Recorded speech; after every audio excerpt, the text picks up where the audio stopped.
Bienvenue sur Matrimoine Féministe, le podcast qui traite des sujets de société avec un œil féministe. Je suis Estelle Cozy, sa fondatrice, et je suis ravie de vous accueillir dans cet espace.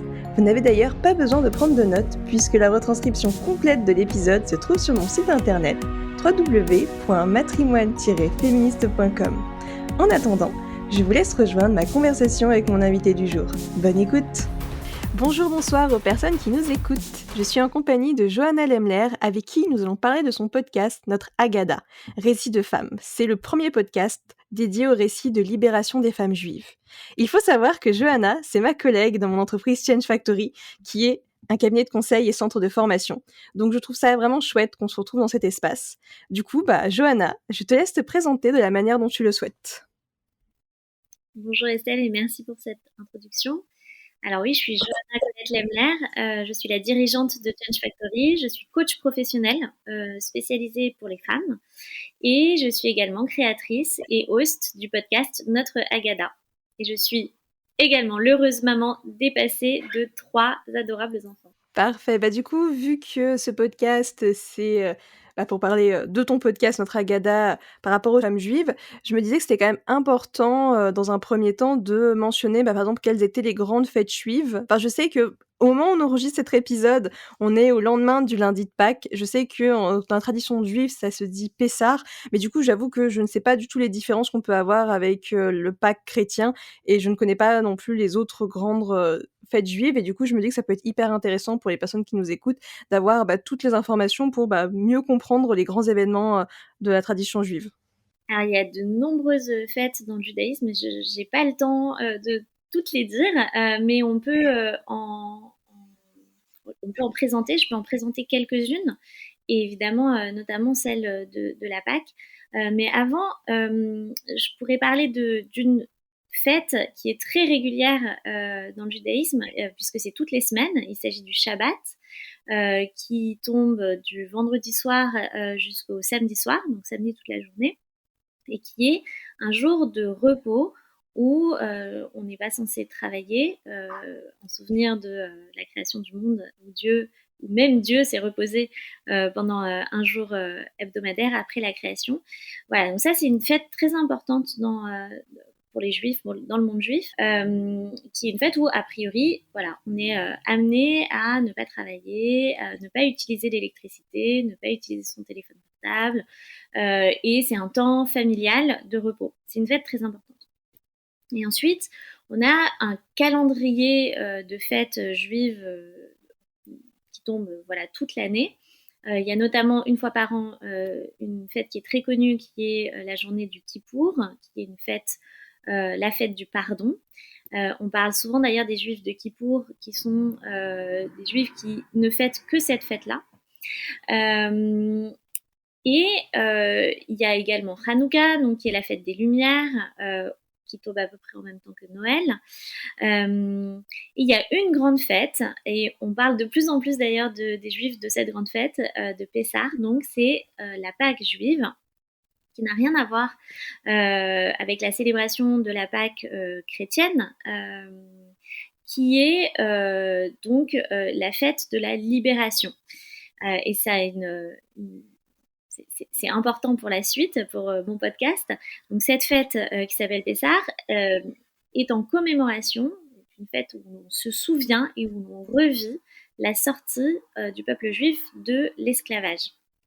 Ça dure une semaine et c'est une fête durant laquelle on mange seulement du pain azim, donc du pain qui n'est pas levé, comme des petites galettes, comme ça, parce que le peuple, en sortant d'Égypte, où il était tenu en esclavage, n'a pas le temps de faire monter son pain, et donc, traditionnellement, on mange ce pain-là, qui est donc sans levain, qui est tout plat, pendant cette fête. Et donc, c'est la fête autour de laquelle j'ai construit mon podcast, puisque quand le peuple, donc on voit bien que cette fête-là est fondamentale dans la tradition juive, et quand le peuple sort d'esclavage, il y a notamment le personnage de Myriam qui est un personnage très important, qui va guider le peuple en même temps que Moïse hors d'Égypte, donc hors d'esclavage. Et il y a toute la question du coup de la libération qui se cristallise au moment de cette fête. On parle de la libération et notamment pendant le premier soir et le deuxième soir de la Pâque juive, on est amené à raconter la sortie d'Égypte, la sortie d'esclavage pendant toute la soirée, accompagné d'un livret où on fait le récit de la libération du peuple. Trop, trop bien, super intéressant, merci pour toutes ces précisions parce que du coup, bah, j'en apprends, je suis sûre que les auditeurs, auditrices apprendront plein de choses. Enfin, c'est merci d'avoir, mis en lumière, ces différentes fêtes et je ne connaissais pas du tout le personnage, de Myriam. C'est vrai qu'on entend beaucoup parler de Moïse et Myriam, je n'en ai jamais entendu parler donc ça fait plaisir de voir des femmes, fortes, au même, enfin qui ont un rôle aussi important, que, peut l'être Moïse. Donc hyper important, de mentionner et de mettre en avant. Alors Myriam, c'est la sœur de Moïse, qui, avec sa mère, sont des sages-femmes. Donc c'est des personnages très très importants, et même d'un point de vue féministe, et surtout d'un point de vue féministe, c'est très important de les de les revisibiliser ou de les visibiliser pour ce qu'elles ont eu comme rôle dans la libération. Et on sait, par exemple, que les sages-femmes aujourd'hui jouent un rôle très important dans les luttes d'émancipation, notamment féministes. Et c'est pas anodin que Myriam et sa mère aient été des sages-femmes. Waouh, encore plus je la connaissais pas et là, je commence déjà à l'apprécier. J'ai encore plus envie d'en savoir plus sur elle. Et du coup, en fait, ça m'amène, bah, forcément la question, qui est centrale aussi avec Matrimoine féministe, c'est, bah, du coup, la place des femmes et du coup, bah, je me demandais quelle est la place des femmes dans la religion juive. Donc du coup, je sais que Myriam, visiblement, c'est une personne très importante, mais plus globalement, comment sont les femmes dans la religion juive? C'est pas du tout une question à laquelle on peut donner une réponse unique. Je dirais que c'est une place qui est à trouver entre les grandes figures des femmes bibliques. Donc il y a Myriam, mais il y en a plein d'autres. Il y a Dvorah, il y a Dina, il y a Sarah, il y a énormément de femmes qui sont présentes dans la Bible. Mais c'est une place à trouver entre elles. Le fait que le judaïsme se transmette aussi par les femmes, le fait qu'il y ait de plus en plus de femmes qui accèdent à des statuts de rabbins, de rabbines, donc de sachantes, de femmes qui détiennent du savoir, et le savoir peut être le pouvoir. Et le fait que, bah, comme partout ailleurs, les femmes n'ont pas toujours un espace de parole, elles ne sont pas toujours valorisées et elles peuvent y être victimes de discrimination en raison de leur genre. Et donc j'en profite pour dire qu'il n'y a pas et qu'il n'y a jamais eu une seule façon d'être juif et juive, et que dans toutes ces différentes façons, en tout cas, il y a matière à penser pour, pour trouver sa place, ou pour trouver une place, ou de multiples places, en tout cas pour que les femmes puissent dans leur ensemble se sentir bien dans leur judaïsme. Et du coup, ça m'amène à forcément la prochaine question, parce que du coup, avec ton podcast Notre Agada, si je comprends bien, tu veux aider les femmes à trouver leur place dans cette religion qui, comme tu disais, la religion, c'est propre à chacun, le féminisme, c'est propre à chacun et du coup, trouver cet espace, même de sororité qui peuvent émaner entre les femmes par la suite. Et du coup, en fait, ça mène à plusieurs questions en une. Déjà, bah, du coup, que veut dire notre Haggadah? Pourquoi, bah, du coup, tu as lancé, ce podcast et créé cet espace? Et aussi, bah, sur ta jaquette, il y a un tambourin et du coup, bah, qu'est-ce que ça représente dans la religion juive? Alors, dans l'ordre, notre Haggadah, ça veut dire récit. Le récit, donc vraiment ce qu'on raconte. Et c'est le nom du livret grâce auquel on va dire et revivre la libération chaque année lors de la célébration de Pessah, donc de la Pâque juive. Il faut savoir que la Haggadah, c'est le texte qui est le plus édité et le plus réécrit dans le monde juif. Donc c'est un texte très très important qui est en fait une compilation de différents textes qui nous aident par un jeu de mise en scène. Par exemple, il y a un plateau sur la table du Seder et il en est question dans le livret de la Haggadah où on va avoir plusieurs gestes qui vont soulever des interrogations des convives ou des enfants. Il va y avoir des lectures de passages de l'Exode. Il va y avoir beaucoup de chants qui disent la libération. Il peut y avoir des poèmes, il peut y avoir des commentaires. Donc c'est une compilation de tout cela qui va nous aider à penser la libération.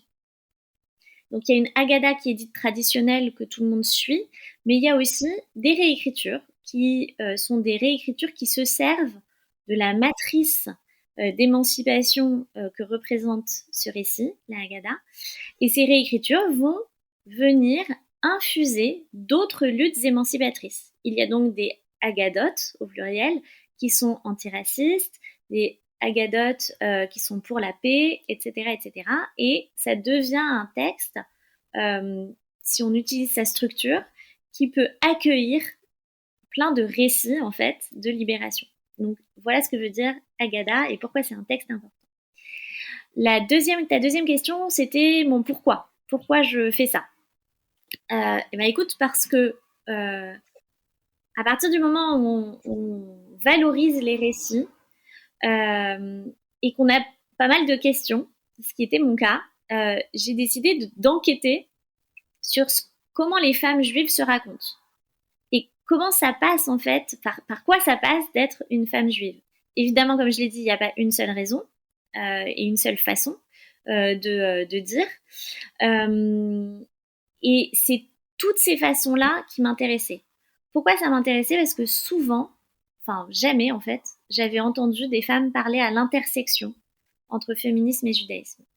Euh, Or, on sait que l'intersectionnalité des identités permet de mieux comprendre, de mieux s'approprier le langage, de mieux savoir où on se positionne à l'intersection de ces identités. Et c'est vraiment ça que j'ai voulu aller chercher. C'est le pourquoi de ma prise de micro, ma prise de parole et surtout de tendre le micro aux autres femmes pour savoir ce qu'elles avaient à en dire. Parce qu'elles sont les premières concernées et que on a envie de savoir ce qu'elles ont à dire. Et souvent, elles le disent très bien, d'ailleurs. Voilà pour ta deuxième question. Et ta troisième question, c'était Que signifie le tambourin, dans la religion juive qu'il y a sur ta jaquette de podcast? le tambourin. C'est une question que je pose d'ailleurs à toutes les femmes qui passent à mon micro. Qu'est-ce que ça représente pour toi? Qu'est-ce que ça signifie pour toi le tambourin? Alors, ça part, ça part du personnage de Myriam, parce que au moment où Myriam guide le peuple hors de l'esclavage, elle sort un tambourin et les femmes suivent Myriam dans un chant et dans des danses de libération. Euh, pour dire la joie en fait de la libération, de sortir d'esclavage. Et ce tambourin symbolise ça en fait, symbolise à la fois une prise de place des femmes, à la fois le fait de faire du bruit et à la fois d'être dans la danse et dans la joie d'être libérée. Voilà pourquoi le tambourin.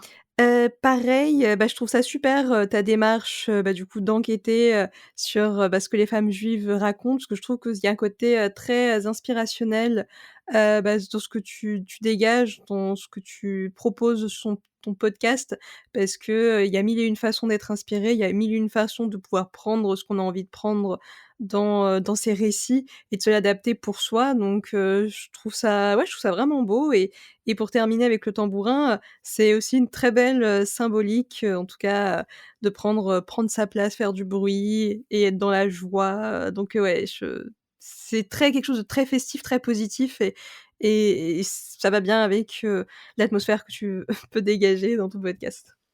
Et du coup et ça mène à ma question, du coup, les agadotes, enfin comment ça se fait, du coup, une personne, parce que enfin moi j'avoue que je m'y connais pas, mais par exemple une personne, juive, elle peut n'importe quelle personne juive peut réécrire, son propre récit de la libération? Comment ça se passe? Quand tu dis une personne juive, je tiens quand même à préciser ma ligne éditoriale qui dit femme juive, dit ah bah du coup il faut définir ce que c'est être une femme, et il faut définir ce que c'est être une juive. C'est pas du tout des questions qui sont faciles. Euh, et je prends femme au sens de classe politique, je dirais. C'est pourquoi j'interviewe aussi bien des femmes cis-het que des minorités de genre. et qui ont quelque chose à dire à la fois de leur position et du fait d'avoir une histoire juive. Voilà, donc c'est ça qui guide. Donc il y a des personnes qui passent à mon micro et qui sont, d'après la loi juive, pas considérées comme juives, mais qui ont une histoire juive, et ça me semble important de le noter parce que toutes les personnes qui sont traversées par ces identités-là, bah leur discours m'intéresse, leur récit m'intéresse. Euh, Ensuite, sur ta question, euh, n'importe qui peut réécrire. Oui, enfin, après, quel est l'impact que ça a, ça dépend de la portée de la personne. Mais je dirais ce qu'il faut retenir, c'est que un texte qui ne me parle pas, eh ben, je vais rien en faire. Donc l'idée d'un texte comme celui de la Haggadah, euh, l'idée c'est que ce qui en est dit et ce qui est véhiculé comme sens là-dedans, donc le sens de la libération, c'est quelque chose qui doit me parler.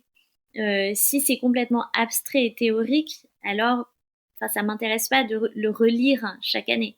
Ce qui m'intéresse, c'est comment dans un récit plurimillénaire, je vais pouvoir trouver du sens et quelque chose qui va me servir dans ma vie de tous les jours. Par exemple, euh, qu'est-ce que ça dit de moi si ma liberté se fait au prix de la liberté de quelqu'un d'autre? Ouais, ça c'est des pensées, enfin euh, des questions qui sont féministes complètement. Je pense à notamment Silvia Federici, par exemple, qui a écrit le Caliban et la sorcière, qui parle de ça, du prix à payer de sa liberté.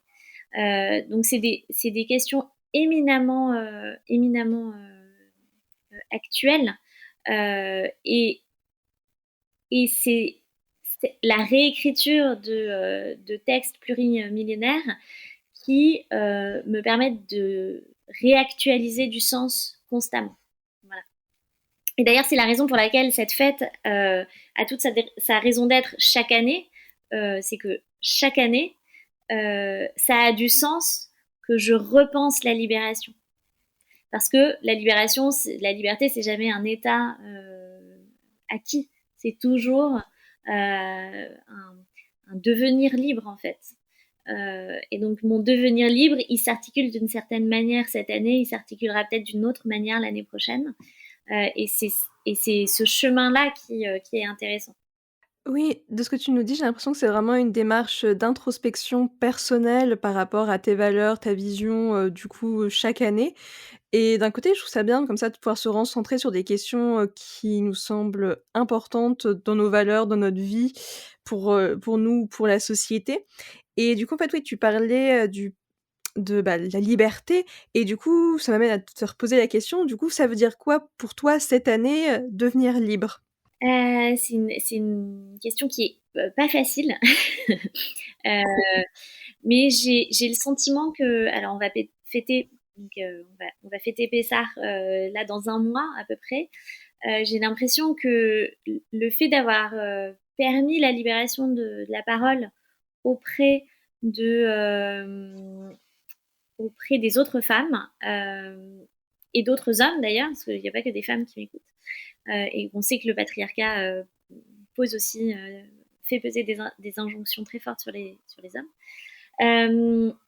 Donc le fait d'avoir permis cette libération des femmes et des hommes grâce à mon podcast m'amène à penser que oui, l'introspection, les questionnements personnels peuvent amener aussi à des mouvements collectifs, des libérations collectives. Et je crois que ça aura été l'une de mes plus grosses avancées en termes de libération cette année. Très intéressant. Bah, du coup, ça me fait penser forcément à, parce que ton podcast, il a fêté, ses 1 an et du coup, tu as fait une soirée, le 28 mars. Donc, si tu pouvais nous en parler parce que ça fait vraiment du sens, c je pense que c'est aussi ça qui t'a amené peut-être à la consécration de ce cheminement actuel? Oui, ça a été un peu l'heure du bilan, effectivement, cette année écoulée, avec plus de 20 récits de femmes qui ont rassemblé à elles seules l'équivalent de 3 Olympias complets en termes d'écoute. Donc oui, oui, ça a été à la fois un bilan et à la fois une célébration. C'est-à-dire que j'ai voulu qu'on célèbre. En tant que coach, on célèbre les victoires, n'est-ce pas? Et on invite les coachés à le faire. Donc j'ai vraiment voulu m'appliquer ça et me dire, voilà, il y a un an, je commençais toute seule dans ma chambre à enregistrer la voix des femmes et au bout d'un an, eh ben, une communauté s'est formée autour du podcast et c'était très beau de pouvoir rencontrer en fait les auditeurs et auditrices du podcast. Donc ça, c'était clairement un- quelque chose que je voulais faire, aller à la rencontre des personnes qui écoutent.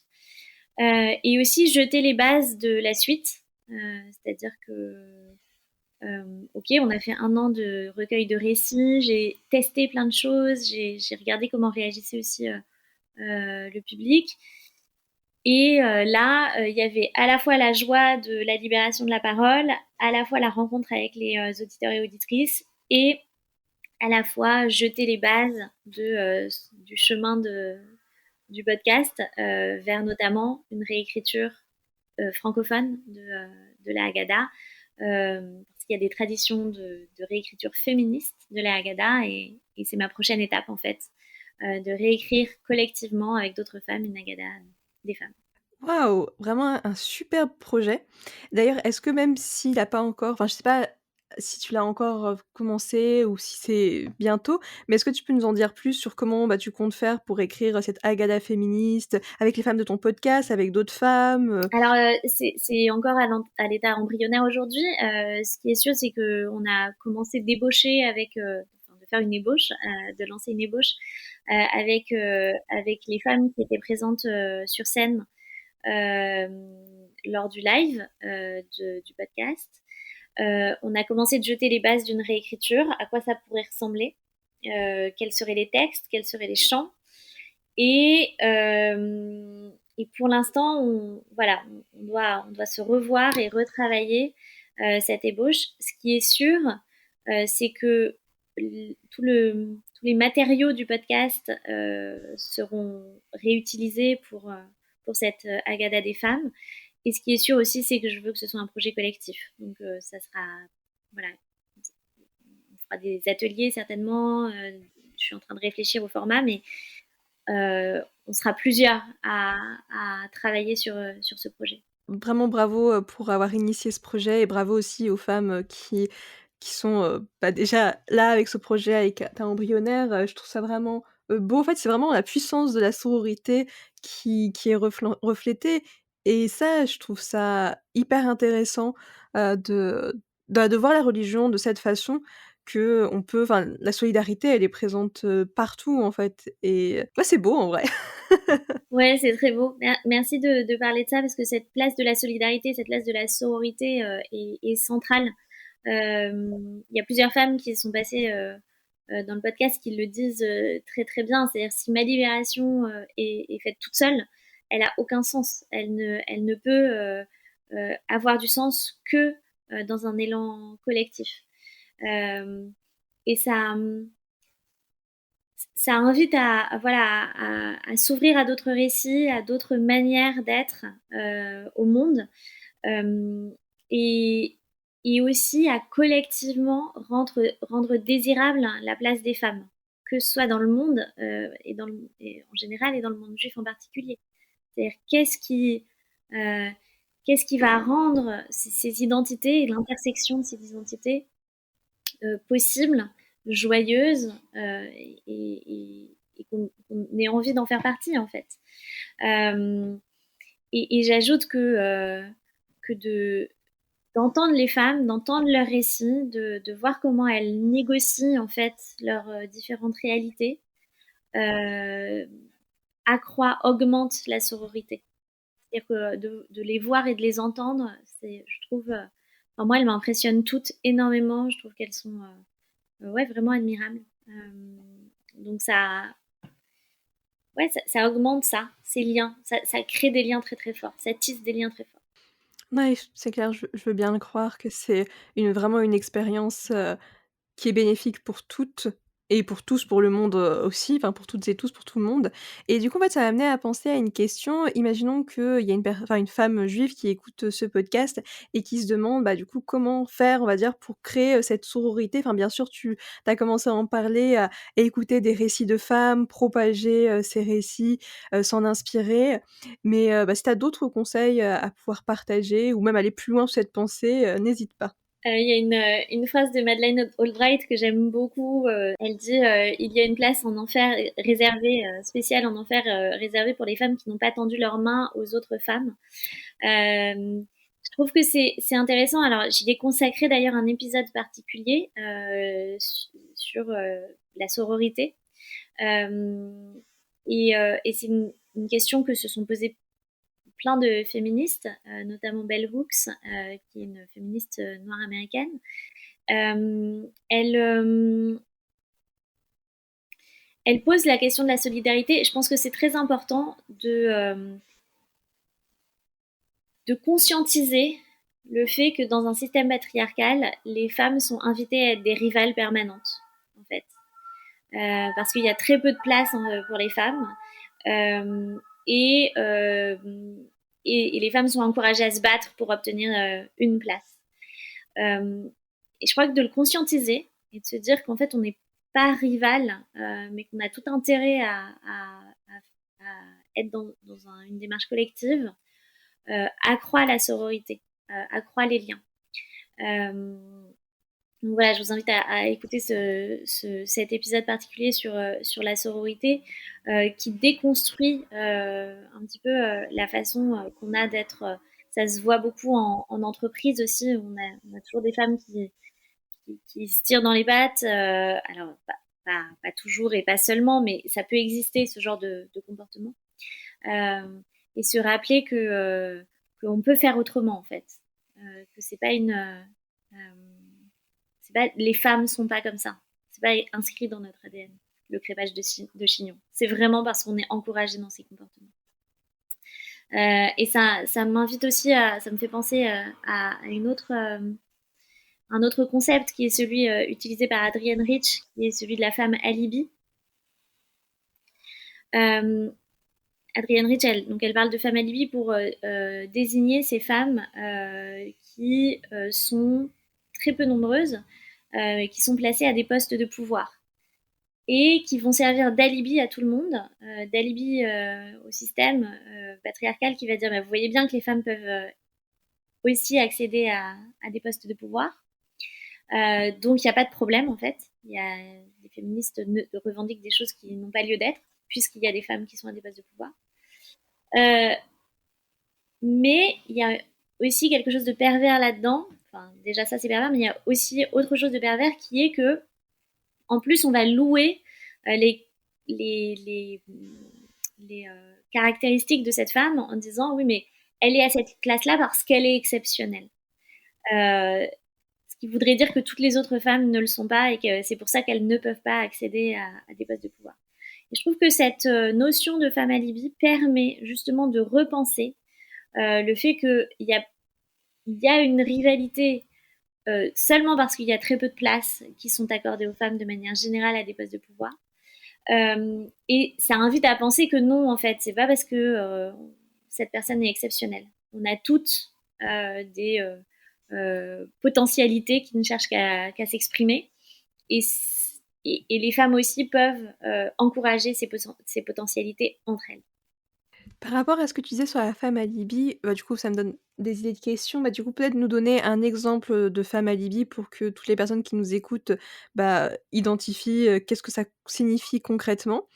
Et 2e, chose que j'aimerais bien aborder avec toi, c'est que, bah, là, tu parlais de la rivalité, féminine, en entreprise et potentiellement, comment on fait, bah, du coup, pour continuer vraiment ce chemin de déconstruction de la rivalité et même comment ça peut, bah, se matérialiser, bah, que ce soit dans les entreprises ou même, bah, du coup, en fonction, de sa religion, bah, notamment, la religion juive.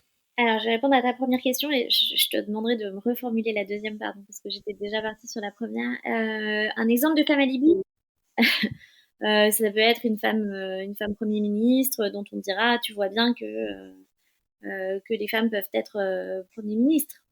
Ça peut être une femme écrivain. Je pense, ça me fait penser à Alice Zeniter notamment. Où il y a pas mal de gens qui disent mais ouais, il y a plein de femmes écrivains. Oui, il y a beaucoup de femmes qui sont écrivains ou écrivaines, selon comment on veut appeler, mais néanmoins, moi par exemple, j'ai étudié, j'ai fait une prépa littéraire, j'ai étudié très très peu de femmes en fait pendant ma scolarité. Euh, donc, on brandit une femme.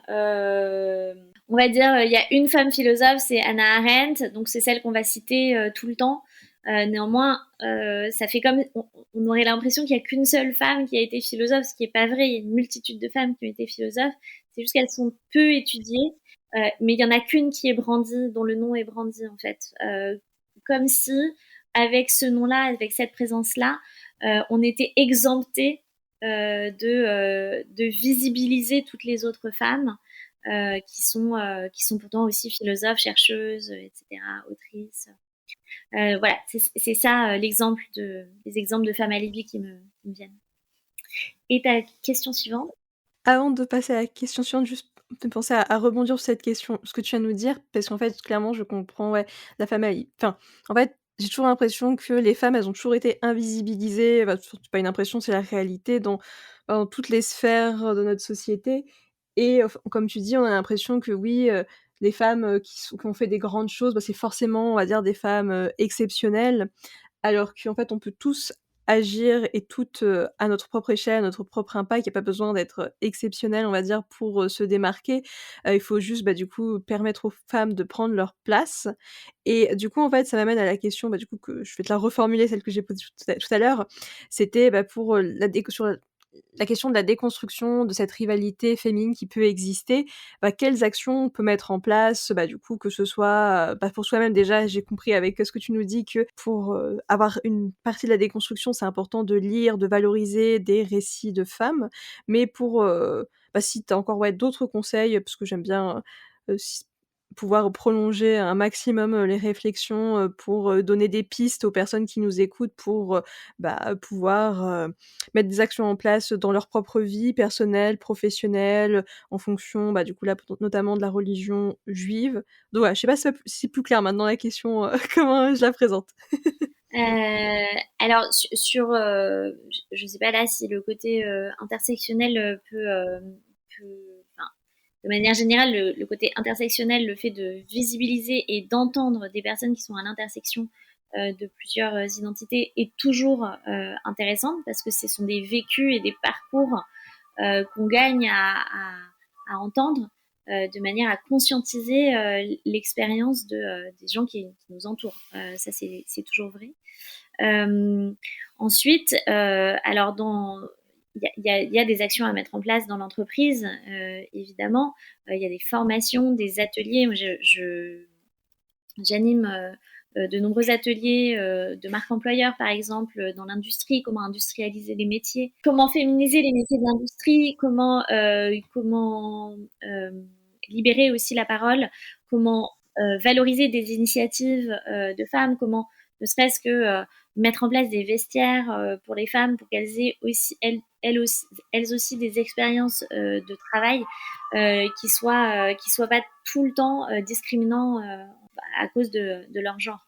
Euh, donc, il y a des formations, des coachings, des accompagnements pour amoindrir les croyances limitantes qui nous empêchent d'avancer, parce que on a aussi, nous, en tant que femmes, intégré tout un tas de croyances limitantes qui font qu'on est persuadé que on ne peut pas gagner plus d'argent, on est persuadé qu'on ne peut pas atteindre certains postes, on est persuadé que c'est pas pour nous, etc. Donc voilà, conscientiser tout ça au sein de l'industrie, c'est possible grâce à l'intelligence collective, grâce à des ateliers, grâce à de la formation, évidemment. Et c'est un premier pas. Mmh, complètement. Mais même tu parles de croyances limitantes, ça me fait enfin, c'est aussi directement en lien avec le syndrome de l'imposteur qui, touche majoritairement plus, les femmes que les hommes, aussi, bah, du coup, parce qu'on vit dans une société, on va dire, qui est compliquée, pour les femmes. Donc, ça me fait penser à ma question, bah, qu'est-ce que tu conseillerais aux femmes, on va dire, parce que là, on parlait plus des organisations d'industrie, mais une femme qui a des croyances limitantes, par exemple, potentiellement une femme juive, parce que c'est dans le thème du podcast, comment elle peut faire pour déconstruire ses croyances et pouvoir avoir plus de confiance en elle et plus d'estime d'elle-même? Alors, juste avant, en préambule de ma réponse, je voudrais quand même dire que c'est pas toujours aux femmes de trouver les solutions à un système qui les oppresse, très clairement. Ça me fait penser à euh, une caricature qui est parue dans le New York Post, dans le New Yorker, pardon, euh, où on voit une femme être attachée, se faire brûler sur un bûcher, et une autre femme qui lui dit est-ce que tu as considéré à faire des cours de yoga, à prendre des cours de yoga, genre pour baisser ton stress, parce que là, effectivement, tu m'as l'air un peu stressée d'être sur le bûcher. Donc, non, c'est pas toujours aux femmes d'aller faire du yoga, d'aller travailler sur elles-mêmes pour combattre un système, encore une fois, enfin, où les mécanismes de domination leur sont totalement défavorables. Euh, donc l'idée, c'est de bien être consciente de ça, que c'est un effort de toute la société et pas seulement des femmes qui doit être fait. Mais ensuite, effectivement, pour les femmes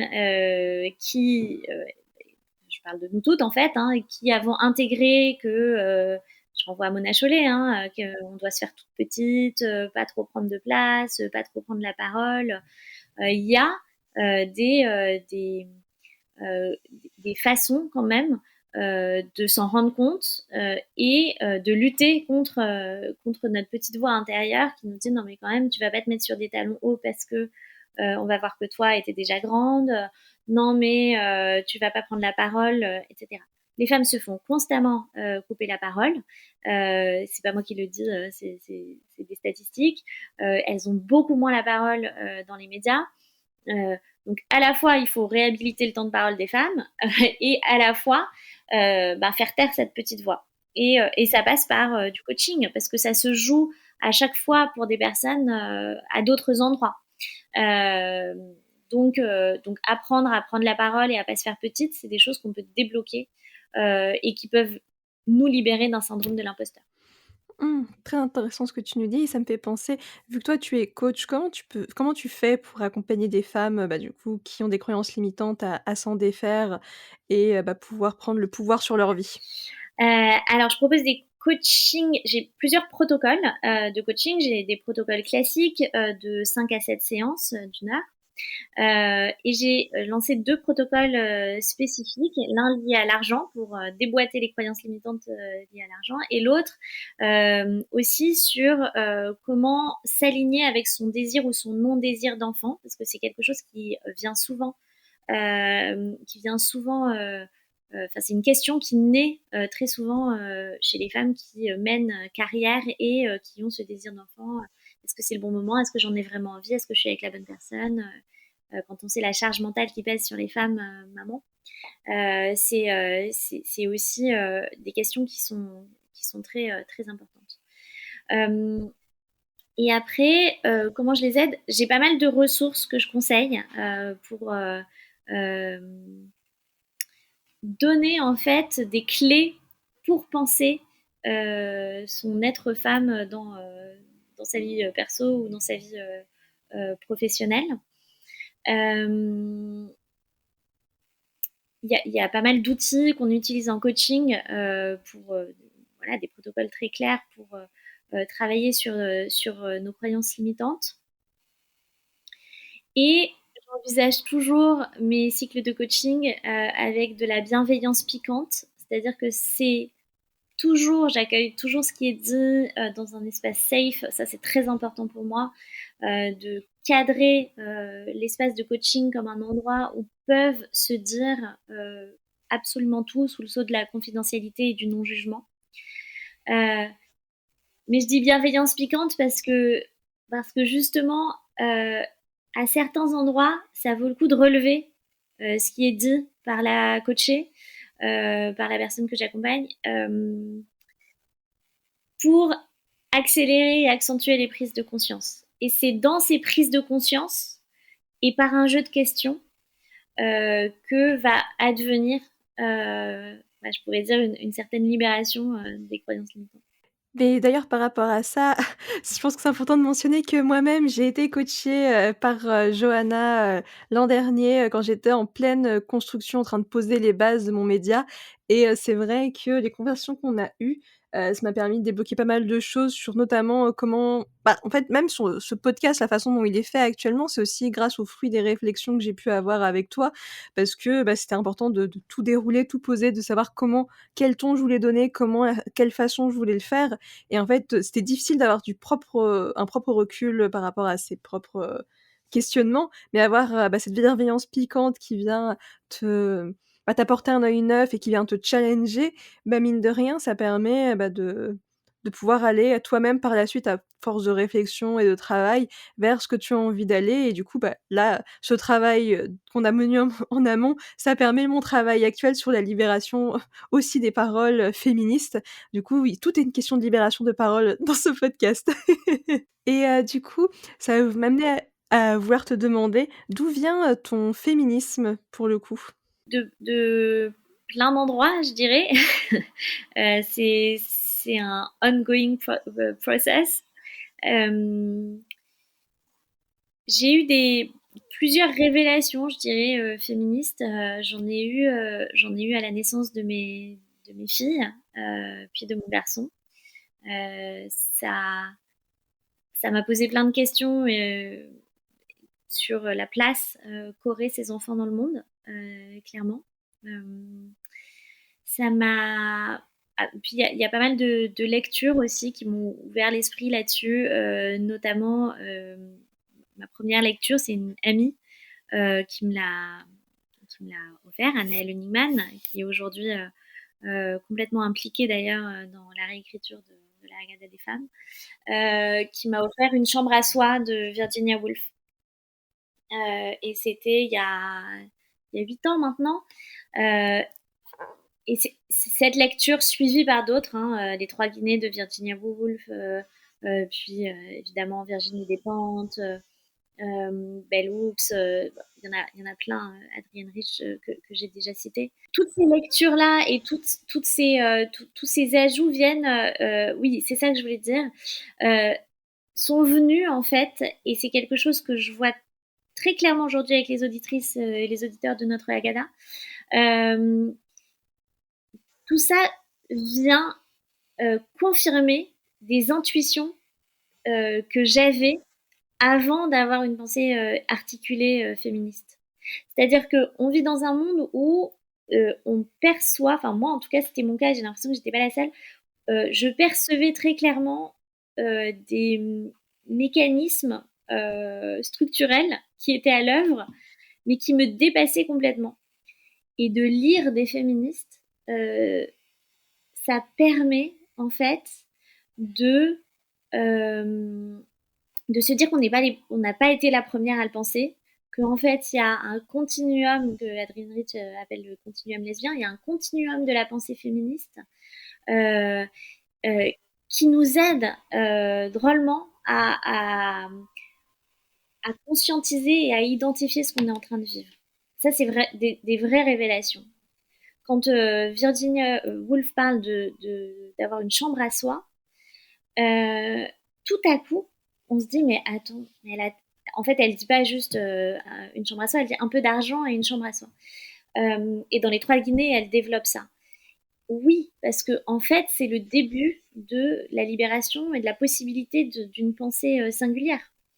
Et ben de lire ça à un moment où on est dans les couches, des enfants, le travail, que on vit dans un espace où tout est absolument saturé et où on n'a pas d'espace pour penser.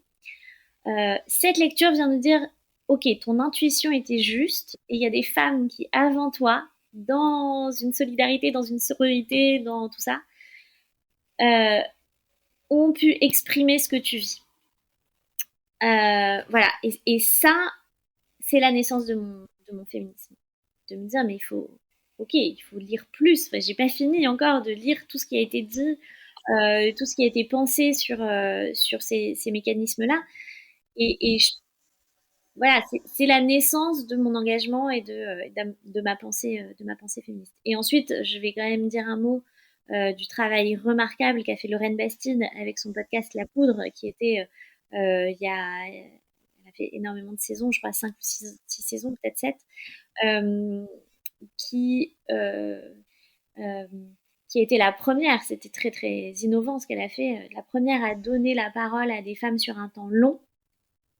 C'est quelque chose qu'on n'avait jamais fait avant, que j'avais jamais entendu, et qui a ouvert la voie à plein d'autres femmes, dont moi. Mmh. C'est vraiment très beau tout ce que tu nous dis.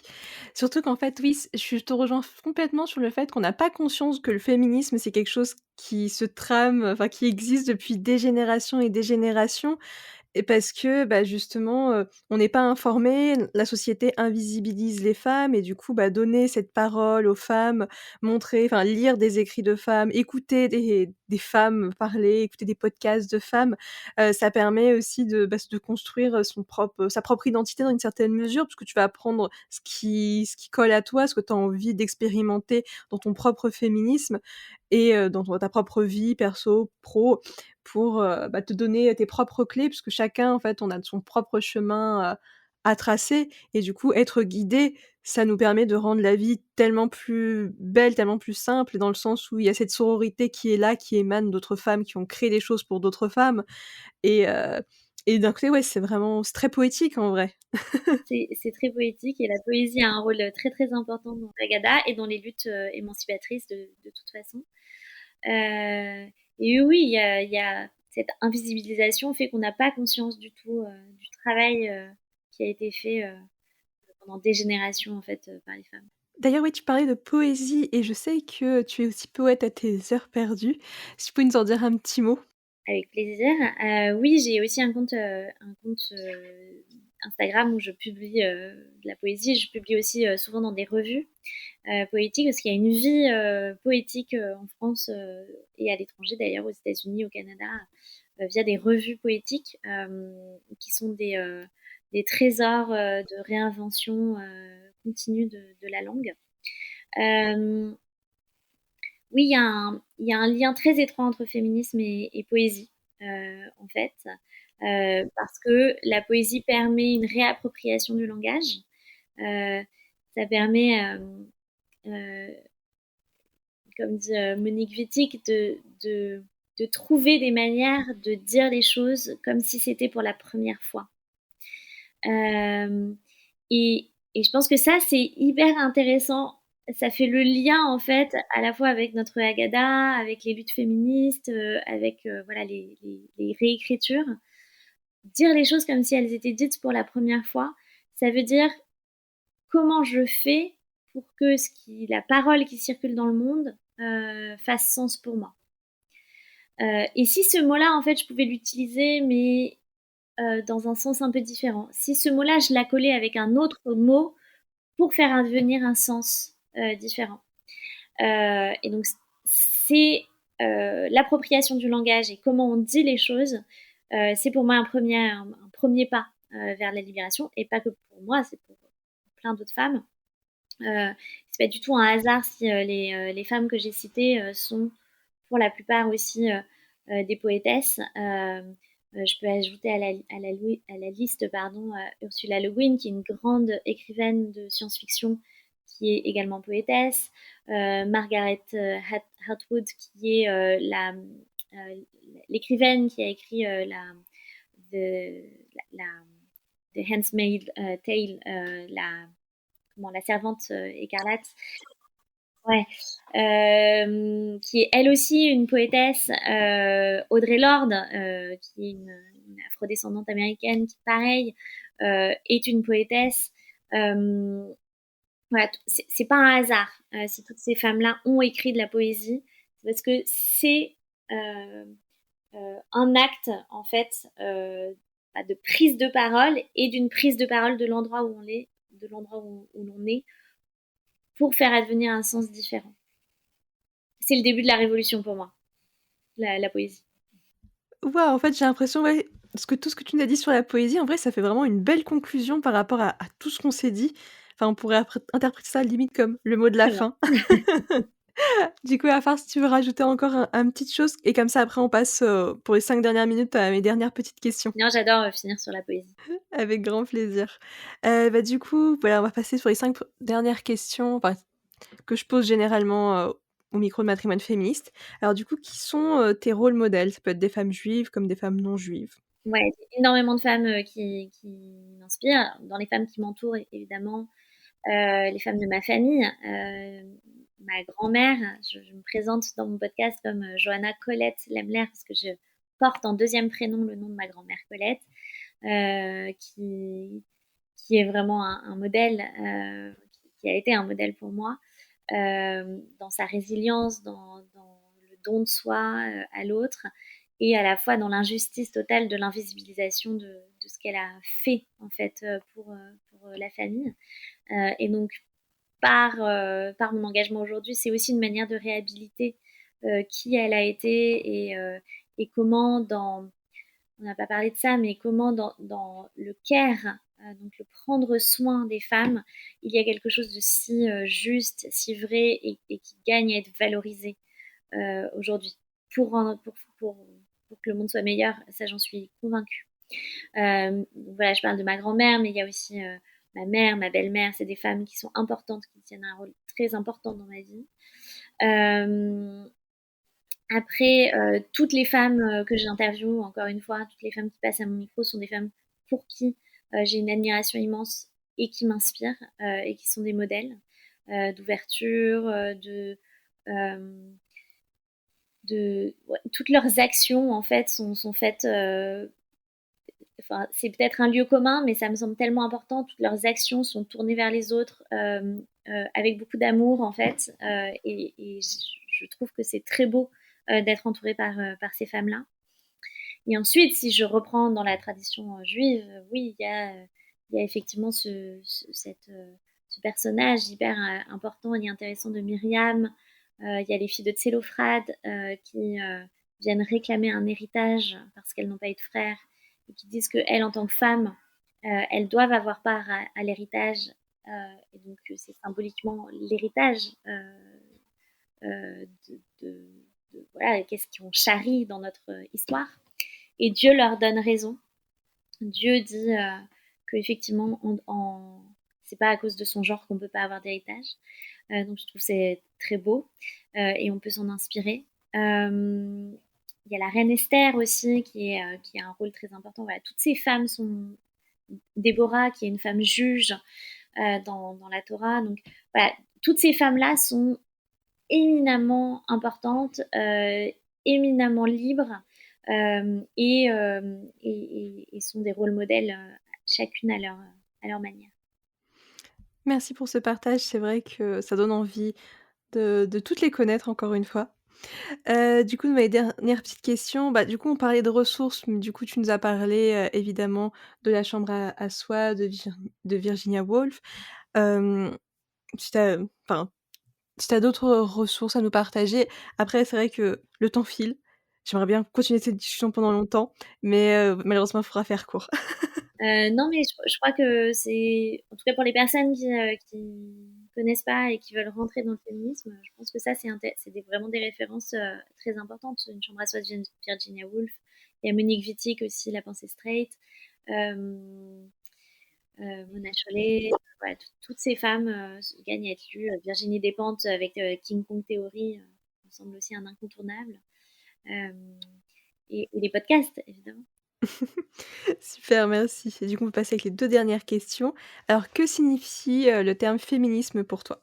Alors, je crois que c'est vraiment une lutte émancipatrice. J'ai du mal avec l'idée que ce soit seulement euh, un mouvement pour l'égalité en droit, parce qu'on sait que l'égalité en droit, c'est la partie émergée de l'iceberg, et que c'est pas parce qu'on a des droits égaux, ce qui est le cas aujourd'hui en France, et ce qui est une chance immense, et il faut mesurer le privilège que c'est.